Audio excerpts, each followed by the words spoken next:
Bangla Sunni media आहले सुन्नत वल जमाती एकमात्र मुक्तिर पथ। अस्सलामु अलैकुम व रहमतुल्लाहि व बरकातुहू। अल्हम्दुलिल्लाहि वलिय्यिही वस्सलातु वस्सलामु लिअहलिहिमा अम्मा बअदु फ़क़द क़ालल्लाहु तआला फ़ी शान हबीबिही ताज़ीमन लहू व तौक़ीरा।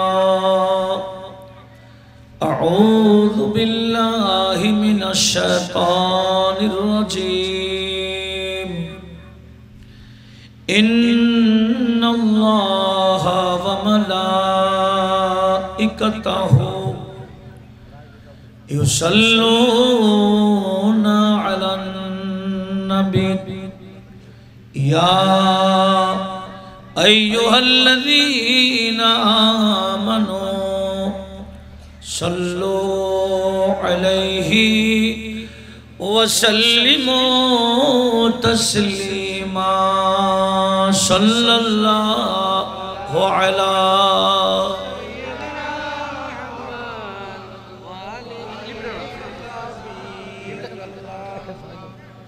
सलातुनिया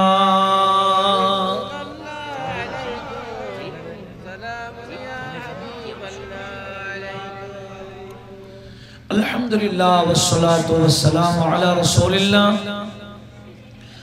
अद्दकार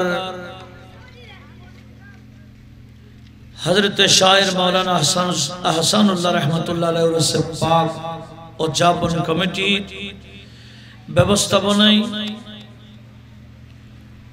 भारत उपमहादेशे प्रख्यात वायस विभिन्न भाषाविद बहु ग्रंथेर प्रणेता शेख तफसीर वल हदीस मुफ्ती आजम उस्तादुल उलमा शायर शेर ज़ुबां साहिब कश्फ करामत पीर तरीक़त अल्लामा कारी अबुल फताह अल्लामा शाह सैयद शायर मौलाना हसनुल्लाह वाइज़ी रहमतुल्लाह अलैहिर 102तम वफ़ात वार्षिकी उर्स पाक उपलक्षे आजम शान नूरानी महफिलेर सम्मानित सदरे महफिल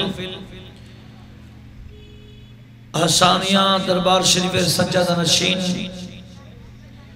बुलबुल बागे अहसान अल्लामा शाह सैयद शहादत हुसैन हसानी साहिब क़िबला उद्बोधक हजरत मौलाना इदरीस अमीरी साहेब तशरीफ फरमा। निहायत काबिल एहतराम हजरत उलमाए कराम बरादरान इस्लाम रहमानी व रहमाकुमुल्लाह। अल्लाह पाक सुभान व तआला दरबार शुक्रिया प्यारा नबीजिर कदमे बेहद सलाम। आपनादेर शुक्रिया आदाय करछि যারা দীর্ঘক্ষণ কোরআন এবং সুন্নাহর আলোচনা শুনে এখনো প্রায় অধৈর্যের পথে আছেন। ইনশাআল্লাহ একেবারে অতি অল্প সময়ে আমি আমার আলোচনা গোছাবো। যারা যেভাবে আজকের এই অনুষ্ঠানের পিছনে শ্রম দিয়েছেন সহযোগিতা করেছেন সবাইকে মোবারকবাদ ধন্যবাদ জানাচ্ছি। মাওলায়ে কায়নাত আমাদের সকলের উপস্থিতি ভাইদের সুন্দর ব্যবস্থাকে কবুল এবং মঞ্জুর করুক। বড় করে বলুন আমিন। সম্মানিত উপস্থিতি, আসলে এই ধরনের মহান জাতে বা বরকত যাদের লিখনির মাধ্যমে যাদের বক্তব্যের মাধ্যমে ওয়াজ ও নসিহতের মাধ্যমে আল্লাহর বান্দারা সুপথ পেয়েছিলেন, এদের আলোচনা এটা আমাদের জন্য বড় নিয়ামত। আল্লাহ পাকের পক্ষ থেকে গজব বন্ধ হওয়ার নিয়ামত আসার বড় একটা মাধ্যম। একটু জোরে বলুন না সুবহানাল্লাহ। নবীজি বলেছেন তানজিলুর রহমাতু ইনদা যিকরিস সালিহিন। আল্লাহর এরকম সালেহীন বান্দাদের আলোচনা যেখানে হয় সেখানে রহমত নাজিল হয়। গজব কি আসে না, গজব বন্ধ হয়ে যায়। এই আমাদের বাংলাদেশে গোটা বিশ্বে এখন আতঙ্কিত। এই আতঙ্কিত বিশ্বে বাংলাদেশও বিশ্বের অন্তর্ভুক্ত। বাংলাদেশের মানুষ বড় নিরাপদে আছে। কেন? বাংলাদেশের চতুর্দিকে আল্লাহর বন্ধুরা শুয়ে আছেন। একটু জোরে বলুন না সুবহানাল্লাহ। এই সমস্ত ওলিউল্লাহদের কারণে আমার আল্লাহ আযাব গজব বন্ধ করে দেয়। আযাব এদিকে মুখ করলো, অন্যদিকে ফিরিয়ে দেয়। এটা কোনো আমাদের আবেগী কথা না। মিশকাতের মধ্যে বাবু যিকিরুল ইয়ামানে ওয়া শাম একটা অধ্যায় আছে, চ্যাপ্টার আছে, সেখানে হাদিসে পাক নোট হয়েছে মাওলা আলী শের খুদার সাম্রাজ্য থেকে যুদ্ধ শেষ আসছিলেন। কুফাতে এসে যখন পৌঁছে গেলেন, কিছু বান্দারা ওনাকে বললেন, ইয়া আমিরুল মুমিনিন আলইন আহলাশ শাম, আপনি শামবাসীদেরকে লানত দিয়ে দেন। এরা আপনার বিরুদ্ধে তীর তলোয়ার কিভাবে নিল? মাওলা আলী শের খোদা বলেন, কাইফা আলআনুহুম, আমি তাদেরকে কিভাবে লানত দিব? ওয়াকাদ সামিতু রাসূলুল্লাহ সাল্লাল্লাহু আলাইহি ওয়াসাল্লাম, আমি তো নবীজির সুবহানে শুনেছি সেই শাম রাজ্যে এট এ টাইম 40 জন এমন বান্দা থাকে যাদের মধ্যে একজন মারা গেলে আমার আল্লাহ আরেকজন ওই জায়গায় নির্ধারণ করে দেয়। সেজন্য একজনের বদলায় আরেকজন বসে বিদায় তাদেরকে বলা হয় আবদাল। একটু জোরে বলুন না সুবহানাল্লাহ। এই সাম্রাজ্যে কিছু আবদাল আছে 40 জন। এদের কারণে আমার আল্লাহ শামবাসীদেরকে আযাব দেয় না। শামবাসীদের বিরুদ্ধে কেউ কোনো বিধর্মী যুদ্ধ করতে আসতে চাইলে এদের সাথে পারে না। কেন? এট এ টাইম ওই 40 জন আবদালের উসিলায় আমার আল্লাহ তাদেরকে সাহায্য করেন। একটু জোরে বলুন না সুবহানাল্লাহ। সাম্রাজ্য তো 40 জন, আর আমাদের বাংলাদেশে কতজন? অগণিত অগণিত। শুধু 360 না, বারাউলিয়া কেরাম না, কত বারাউলিয়া কেরাম আমাদের দেশে দলে দলে ঢুকেছেন। এটার তথ্য কি আমাদের আছে? নাই। অগণিত আল্লাহর বান্দা গোটা বাংলার জমিনে শুয়ে আছেন। আমরা যদি ওনাদেরকে যথাযথ শ্রদ্ধা করতে পারি, ওনাদেরকে মহব্বত করতে পারি, আল্লাহ পাক ওনাদের উসিলায় আযাব গজবকে আমাদের থেকে দূরীভূত করে দেবেন। বলুন ইনশাআল্লাহ। আল্লাহ আমাদের দেশকে এই আউলিয়া কেরামের উসিলায় আযাব গজব থেকে আল্লাহ আমাদেরকে হেফাজত করুক। আমিন বলি আমিন। সালাতুন ইয়া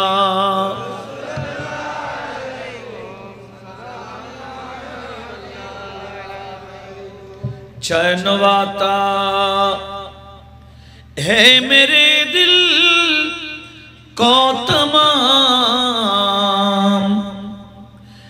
नाम लेते ही तुम्हारा या नबी सलातुन या।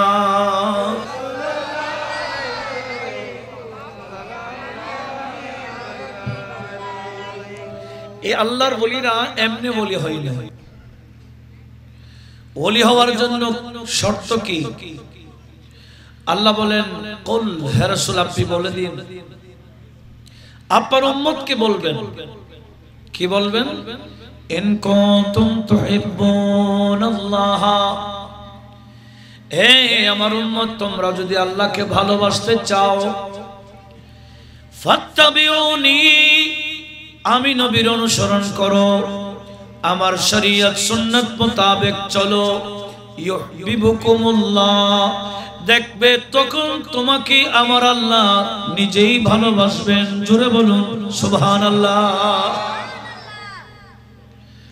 যারা নবীজির পিছনে শরীয়ত সুন্নাত মোতাবেক চলে, আমার আল্লাহ তাদেরকে ভালোবাসে।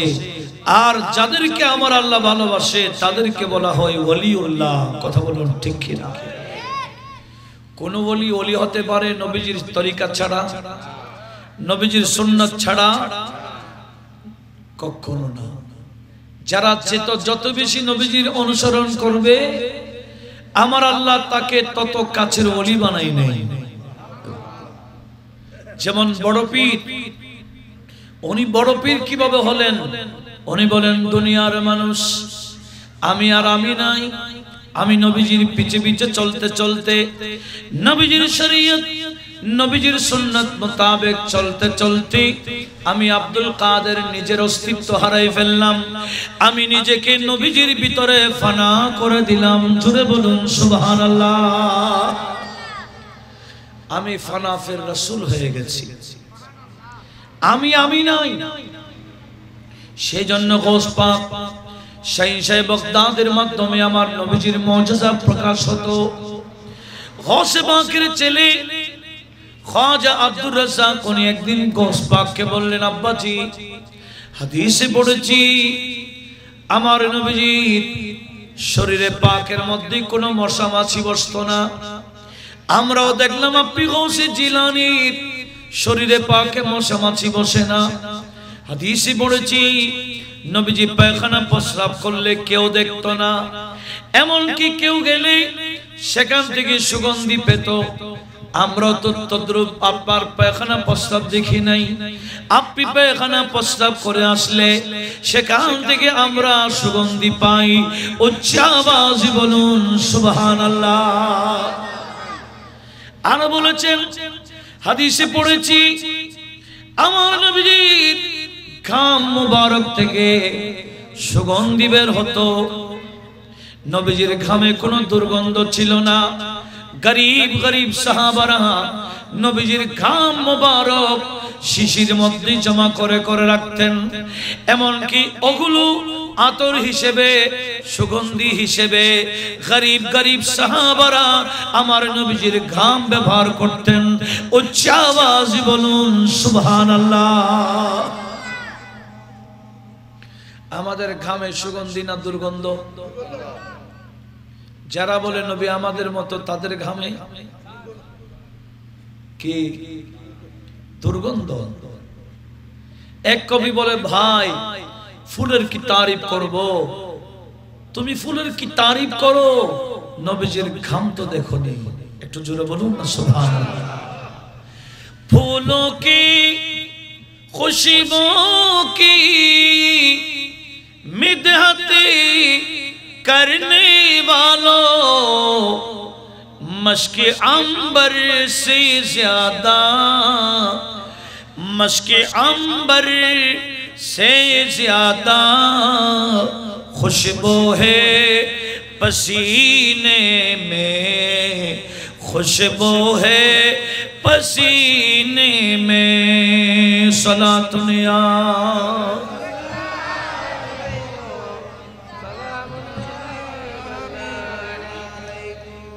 কি বলছিলাম? আমাদের ঘামে সুগন্ধি না দুর্গন্ধ? নবীজির ঘাম কেন? হযরত আয়েশা সিদ্দিকা বলেন, ওয়াকানা ইরকুহু মিন নূরিন।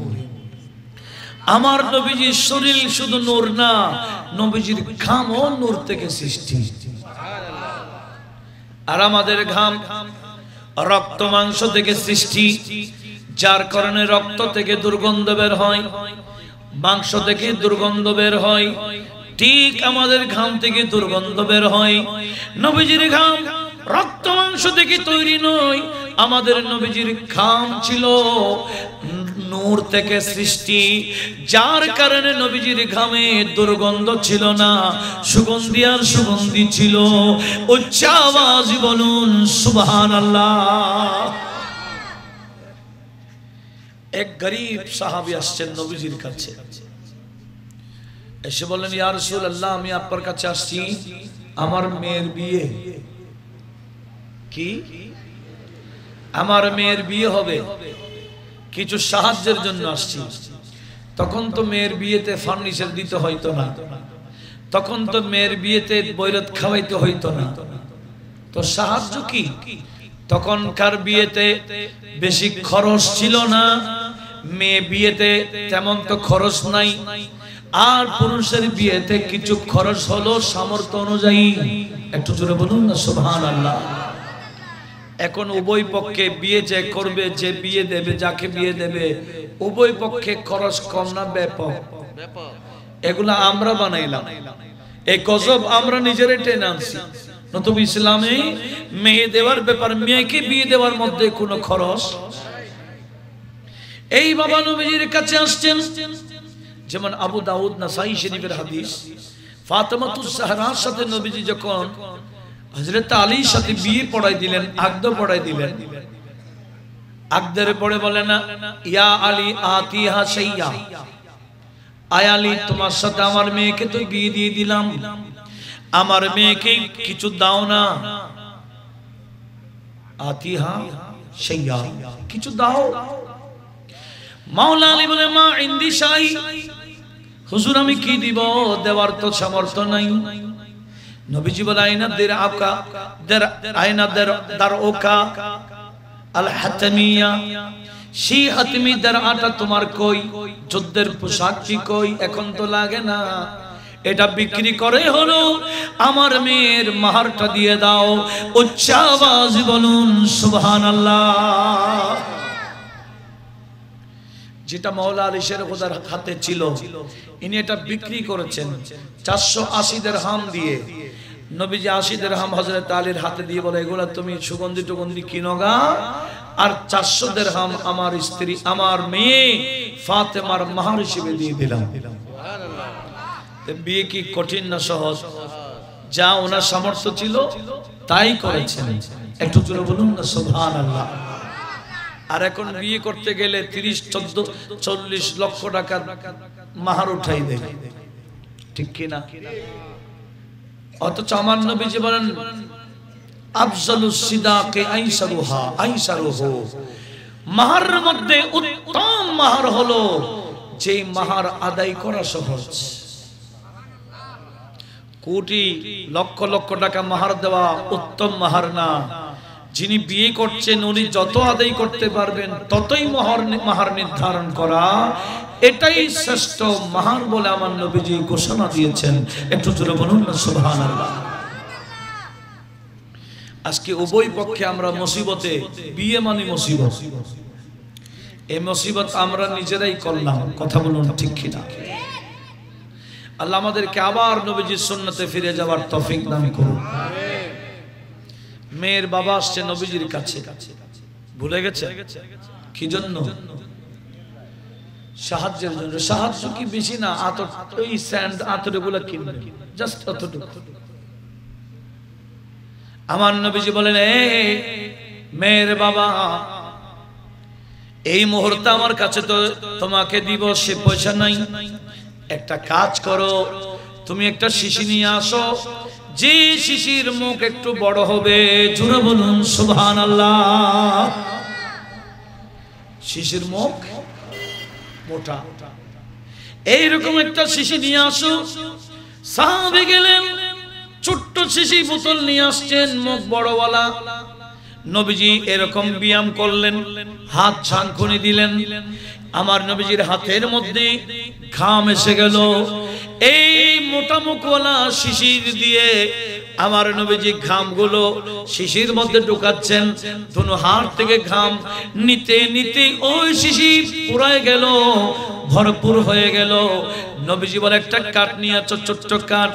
কাঠ আনলেন, নবীজি দেখাই দিলেন, দেখো এই যে কাঠটি আমি শিশির ভিতরে ঢুকাই দিলাম, এইগুলো তুমি নিয়ে যাও, তোমার মেয়েকে আমি দিয়েছি বলবা, এটা বন্দি করে রাখবা, মুখ বন্ধ করে রাখবা।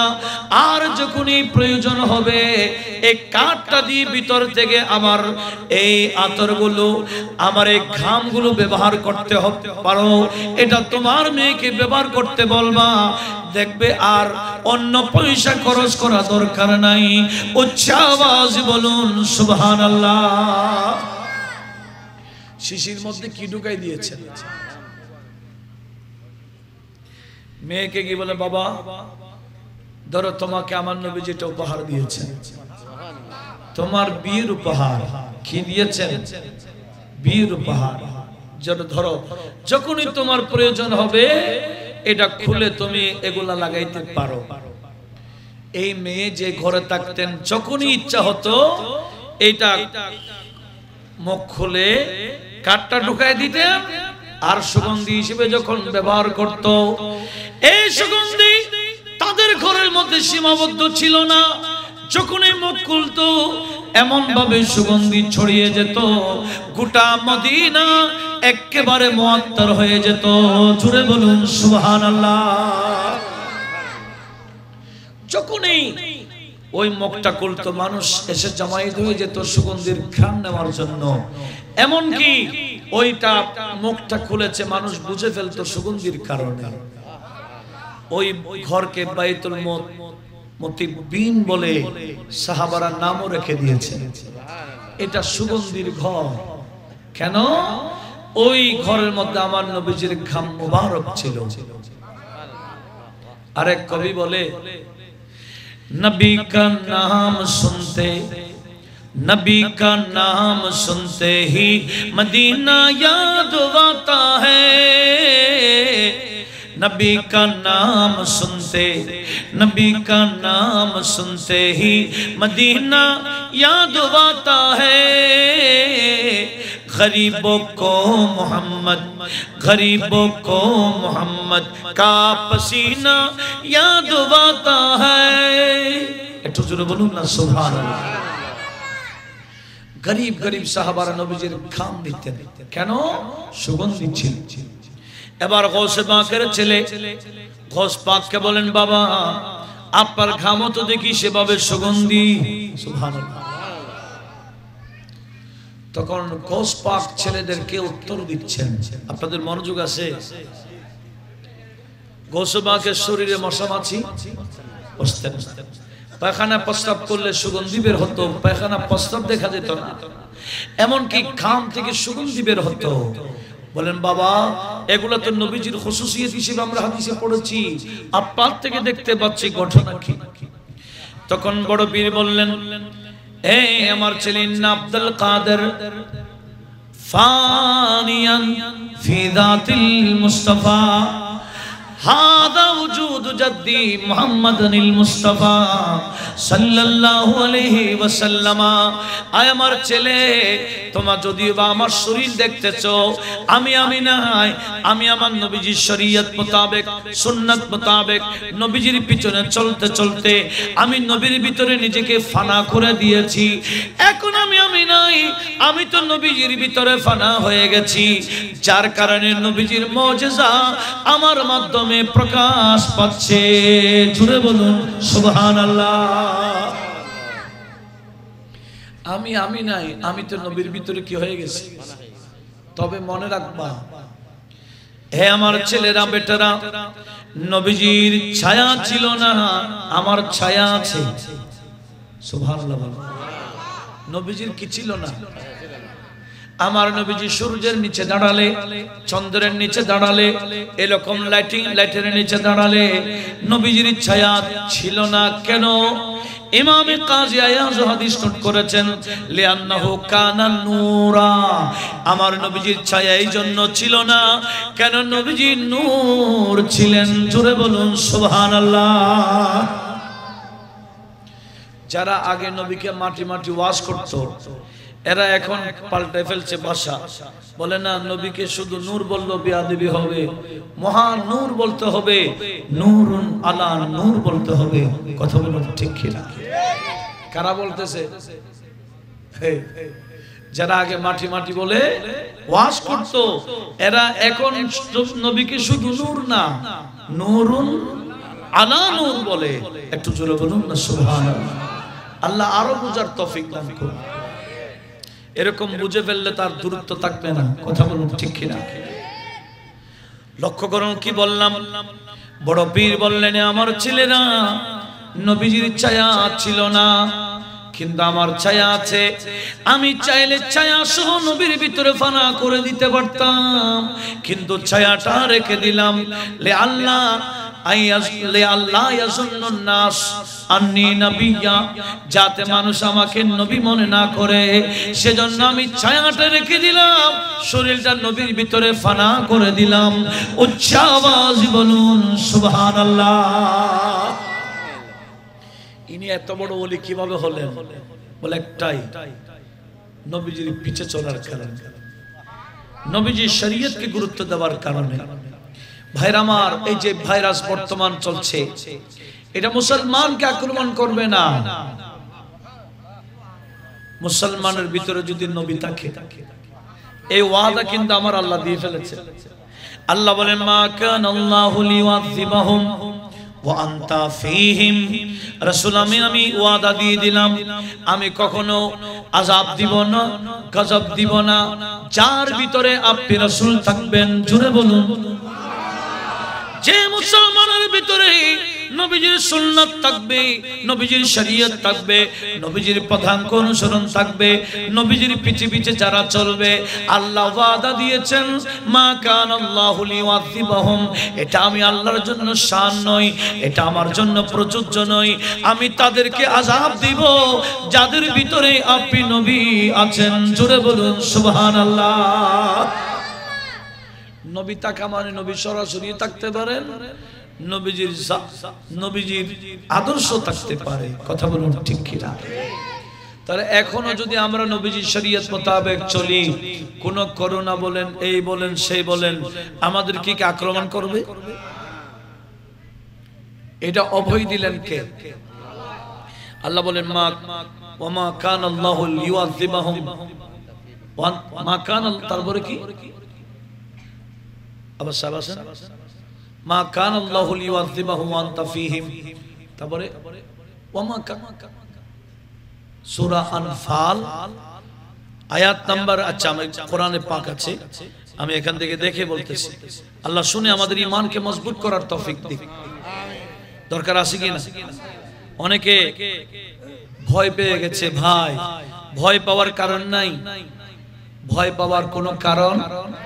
যদি আমার ভিতরে, আপনার ভিতরে নবী থাকে, কোন আযাব গজব আমাদের ভিতরে ঢুকবে না। কথা বলুন ঠিক কিনা? এই ওয়াদা কে দিয়েছেন? আল্লাহই দিয়েছেন।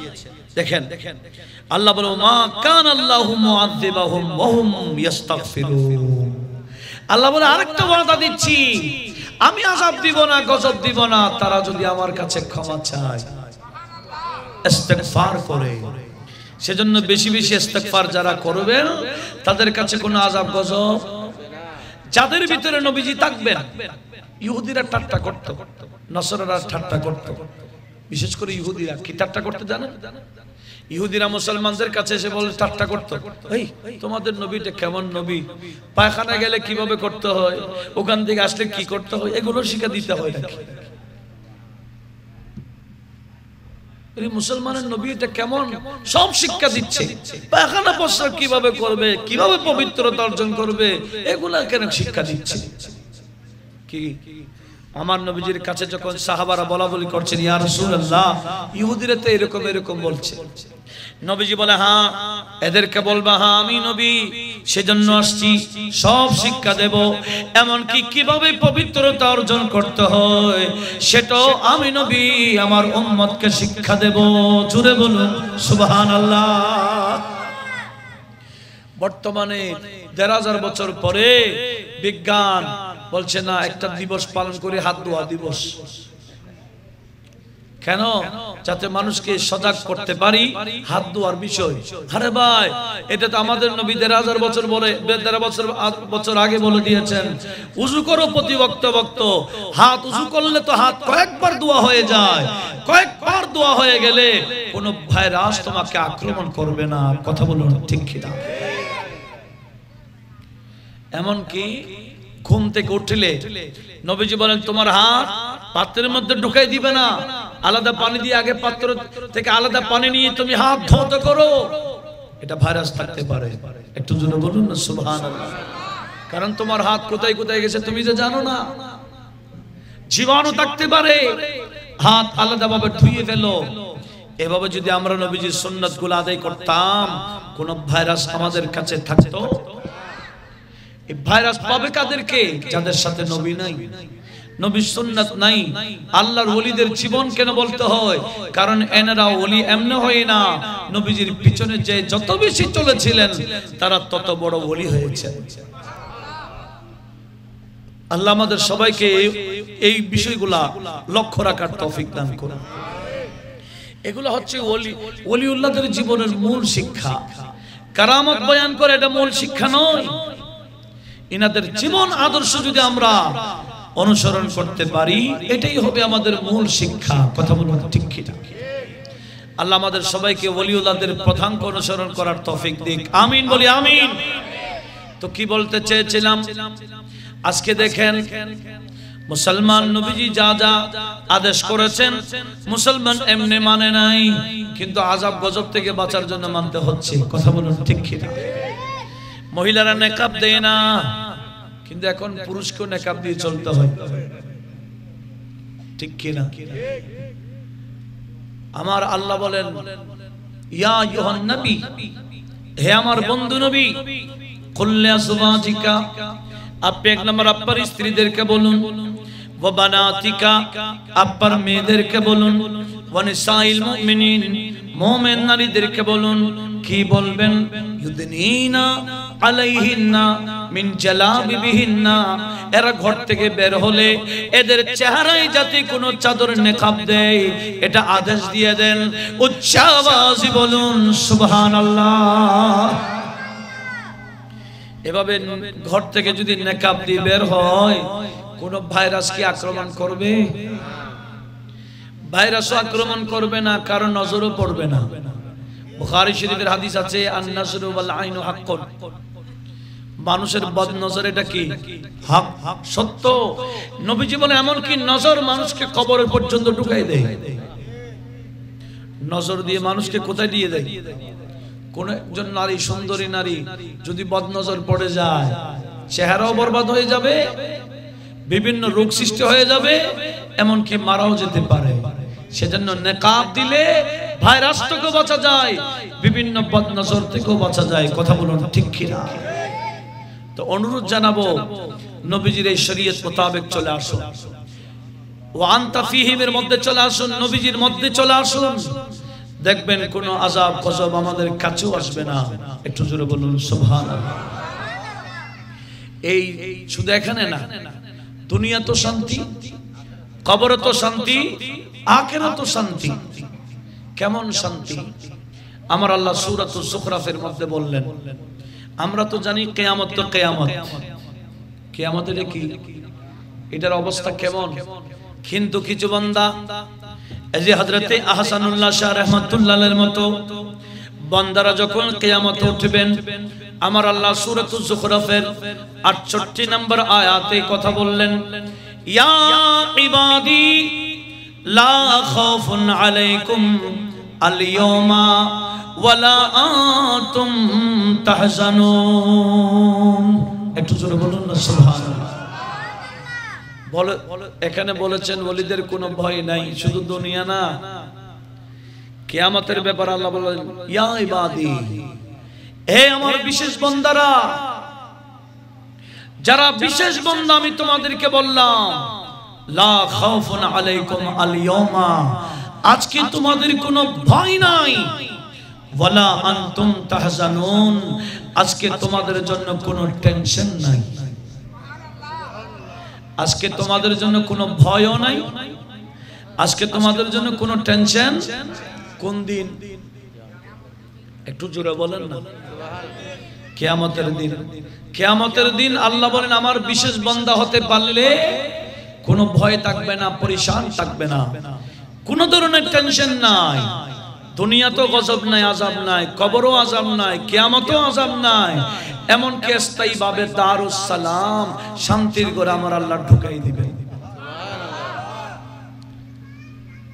আযাব মুক্ত করে দিবেন, শান্তির ঘরে ঢুকাই দিবেন, যদি আমরা নবীজির পদাঙ্ক অনুসরণ করতে পারি। কথা বলুন ঠিক কি না? কিন্তু এখন তো আমরা ইহুদির মতো, নাসারার মতো বেদিনী কালচার নিয়ে আমরা ঘুরতেছি।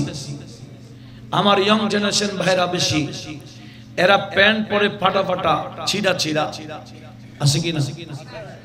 হার উপরে চুল রাখার ক্ষেত্রেও তারা যাদেরকে ভালোবাসে তাদের অনুসরণ করে, এমনকি দাড়ি কিছুদিন রাখে কিছুদিন ফেলে দেয়। এটা কি নবীজির আদর্শ? এটা কি নবীজির সুন্নাহ? এই সমস্ত কাজের কারণে তো আযাব গজব আসে। এই চাইনার মধ্যে আযাব কেন আসতেছে? মুসলমানদের উপর নির্যাতন করার কারণে। কথা বলুন ঠিক কি না? মুসলমানদের মসজিদ বন্ধ করে দিয়েছে, অনেক মসজিদকে ভেঙে দিয়েছে। আমার আল্লাহ সহ্য করতে পারেন নাই। যেই চাইনা গোটা বিশ্বের মধ্যে জয় জয়কার ছিল, ঠিক কি না? এমন কোন রাষ্ট্র নাই যেখানে চাইনার মাল নাই। এমনকি ইসলামিক টুপি বলেন, তাসবিহ ছাড়া তাসবিহ বলেন, এই যে জায়নামাজ বলেন, পিছনে গিয়ে দেখবেন মেড ইন চাইনা, সেখানে মেড ইন চাইনা।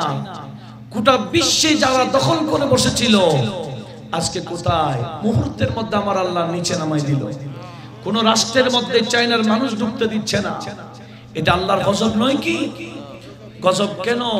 এই মুসলমান, আল্লাহ বলেন ইন্নাদ-দীনা ইনদাল্লাহিল ইসলাম, আমার মনোনীত ধর্মের নাম ইসলাম। এই ইসলাম যারা কবুল করেছে তোমরা তাদেরকে আক্রমণ করছো, তাহলে আমি কিছু দিই। এমন কিছু দিলেন গোটা বিশ্ব থেকে তারা এখন অফ হয়ে গেল। অর্থনৈতিক ভাবে এমন ভাবে তারা ভেঙে পড়েছে, এরকম কিছুদিন তাইলে রাষ্ট্র সহ বরবাদ হয়ে যাবে। কথা বলুন ঠিক কি না? দুনিয়াতে শান্তি চলে যাবে, আখিরাতের আযাব তো অপেক্ষা করছে। সেজন্য এই সমস্ত বিধর্মীদের থেকে আমাদের শিক্ষা নেওয়া প্রয়োজন। আমরা যদি আমাদের নবীজির শরীয়ত সুন্নাত মোতাবেক জীবন যাপন না করি, আমাদের ব্যক্তিগত জীবন, পারিবারিক জীবন, সমাজ জীবনে যদি নবীজির আদর্শকে বাস্তবায়ন না করি, এখনো সময় আছে। অতীতের জীবন থেকে তওবা করে বাকি জীবন নবীজির পিছে চলার সময় সুযোগ আছে কিনা বলেন? নিঃশ্বাস বন্ধ হয়ে গেলে, রোগ এসে গেলে সেখানে আর কোনো কাজ আসবে? সেজন্য আমার নবী বলেন, হে আমার উম্মত, এক সাহাবীকে ওয়াজ করতে গিয়ে আমার নবীজি কথাটা বললেন, ইগতানিম খামসান ক্বাবলা খামসিন। হে আমার উম্মত, তোমার জীবনে 5টি দিক ভালো দিক, আবার 5টি দিক খারাপ দিক। ওই খারাপ সাইড আসার আগে আগে ভালো সাইডটাকে তুমি গুরুত্ব দিয়ে দাও। জোরে বলুন সুবহানাল্লাহ। এটাই বলে আমি আমার ওয়াজ শেষ করব। একটু কথা বলবো, একটু গুরুত্ব দিন। এই 5টা ওয়াজটা একটু খেয়াল করুন। নবীজি কি বললেন? 5টা ভালো, 5টা খারাপ। খারাপটা আসার আগে আগে 5টাকে গুরুত্ব দাও। 5টা কি? নবীজি বলেন, শাবাবাকা ক্বাবলা হারামিকা। তুমি এখন যুবক, তোমার যৌবনতাকে গুরুত্ব দাও। যৌবন অবস্থায় ইবাদত বন্দেগী ব্যাপকভাবে করো, যৌবনতাকে গুরুত্ব দাও। যৌবনতা চলে যাওয়ার আগে আগে, বৃদ্ধ হয়ে যাওয়ার আগে আগে তোমার এই যৌবনতাকে ইবাদতে কাটিয়ে দাও। জোরে বলুন সুবহানাল্লাহ। কিন্তু বর্তমান সমাজকে দেখেন তো, কয়জন যুবক আছে ইবাদত বন্দেগীতে কাটায়, আর কয়জন যুবক আছে নাফরমানিতে কাটায়? আমার মনে হয় 90% নাফরমানিতে কাটায়, 10% ইবাদত বন্দেগী করে। কথা বলুন ঠিক কি না? তো এই মুসলমান ধ্বংস হবে না কেন? যৌবনতা দেখেন, রুটে ঘাটে মানুষ গাড়িতে উঠলে আল্লাহ আল্লাহ রাসূলের নাম নিয়ে উঠে, সেখানেও তারা সাউন্ড সিস্টেম ফিটিং করে তুরফুলের মতো নাচে। গাড়ি চলে তারা নাচে। কথা বলুন ঠিক কি না? আপনারা কি দেখেন না এরকম? এই যৌবনতা আল্লাহ কিয়ামতের ময়দানে 5টি ব্যাপারে প্রশ্ন করবেন। কয়টি? নবীজি বলেন, লা তাযালু কদমা বনি আদমা, বনি আদমের কদম নড়াইতে পারবে না, হাত্তা ইউসআলান খামসিন, যতক্ষণ 5টি প্রশ্নের উত্তর দিবে না। 1 নাম্বার হলো আন উমরিহি ফিমা আফনাহু, আল্লাহ তার একটা জীবন দিয়েছেন, হায়াতের বাজেট দিয়েছেন, এই হায়াত কিভাবে অতিবাহিত করেছেন এটার হিসাব দিতে হবে কিয়ামতের ময়দানে। সূর্যের নিচে সূর্য বেশিতে দূরত্ব থাকবে 2 মাইল। কয় মাইল?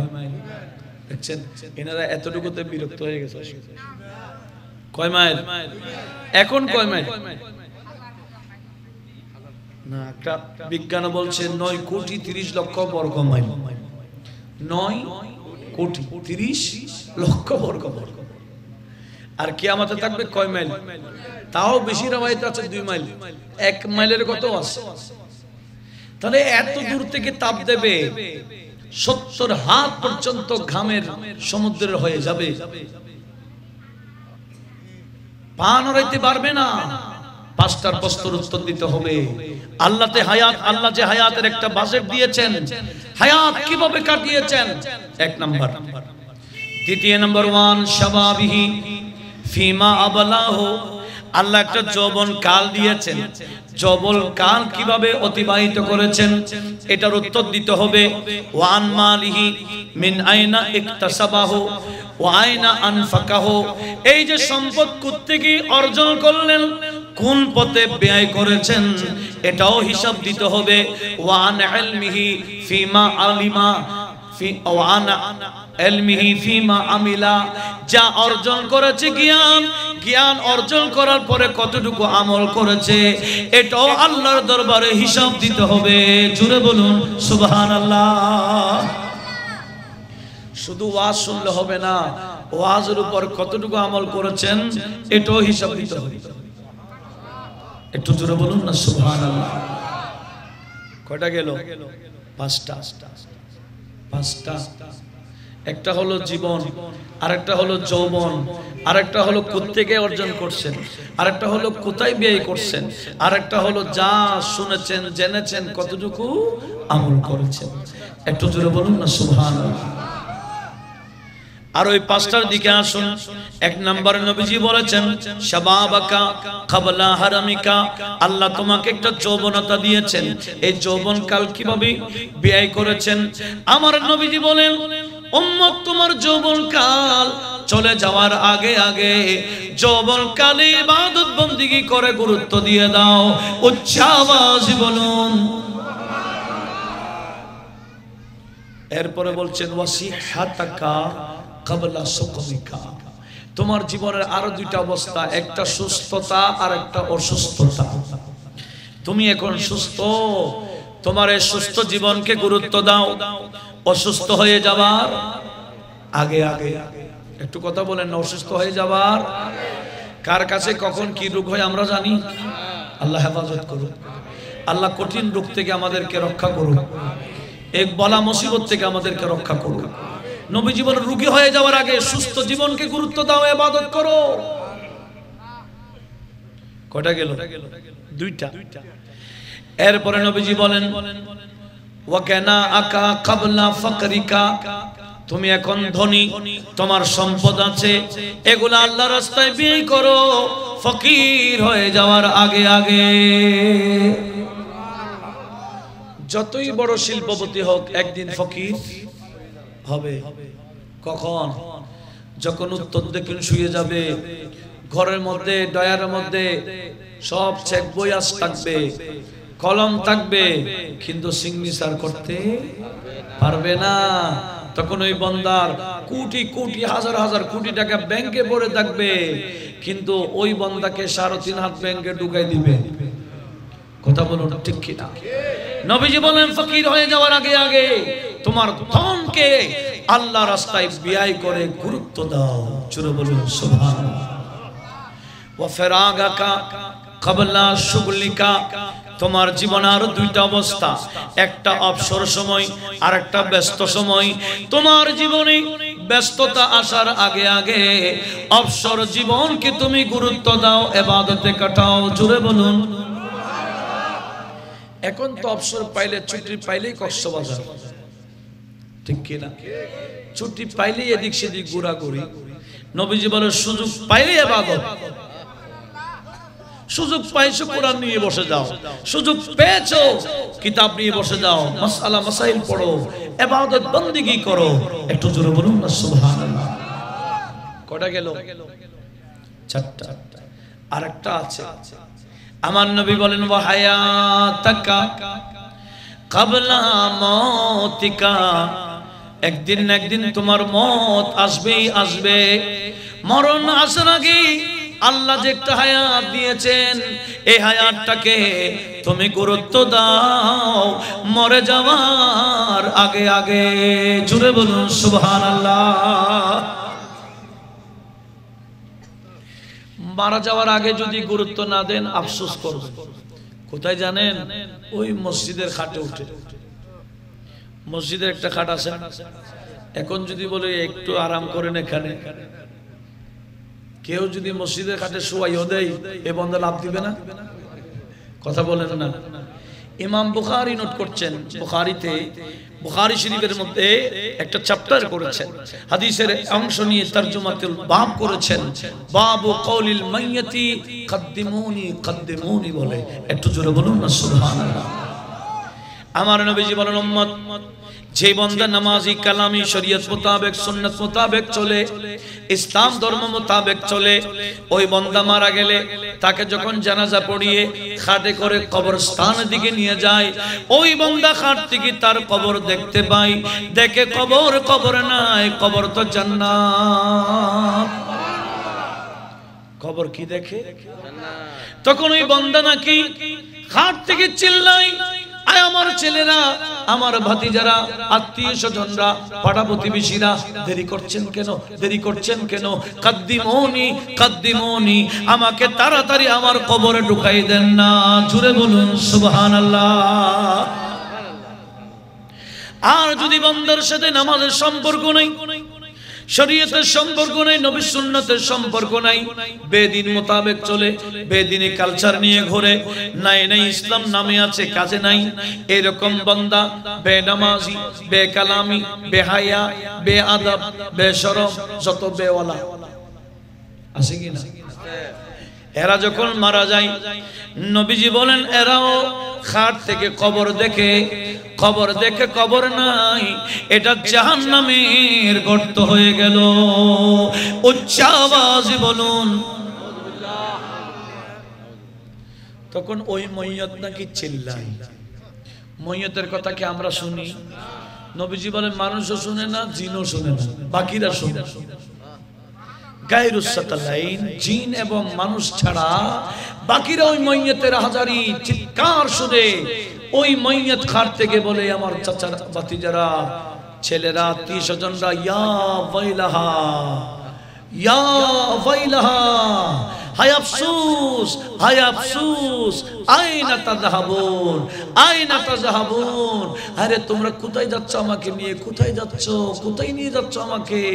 এভাবে আফসোস করে কোথায় উঠে। আমি আপনাদেরকে বলছি, এটা আমার লাস্ট মেসেজ। খাটে উঠে আফসোস করলে লাভ হবে? কিন্তু এখনো অতীতের জীবন থেকে আফসোস করে বাকি জীবন শুধরাবার টাইম আছে কিনা? এটা আল্লামা শায়েরে আজম হযরত হাসানুল্লাহ রাহমাতুল্লাহর জীবন থেকে আমরা এটা শিক্ষা পাচ্ছি।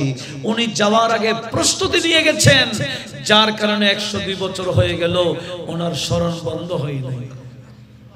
কথা বলুন ঠিক কিনা? চলতেই থাকবে। তা আমরাও যদি এরকম জীবন গঠন করি, আমাদের শানও চলতে থাকবে। আল্লাহ পাক এই ওলিউল্লাহদের আদর্শ মুখে নেওয়ার তৌফিক দান করুক, আমিন। ওয়া আখিরু দাওয়ানা আনিল হামদুলিল্লাহি রাব্বিল আলামিন। আসসালামু আলাইকুম ওয়া রাহমাতুল্লাহি ওয়া বারাকাতুহু। সুন্নিয়তের প্রচারের স্বার্থে ভিডিওটি লাইক, কমেন্ট ও বেশি বেশি শেয়ার করুন। বাংলা সুন্নি মিডিয়ার সাথেই থাকুন। ধন্যবাদ।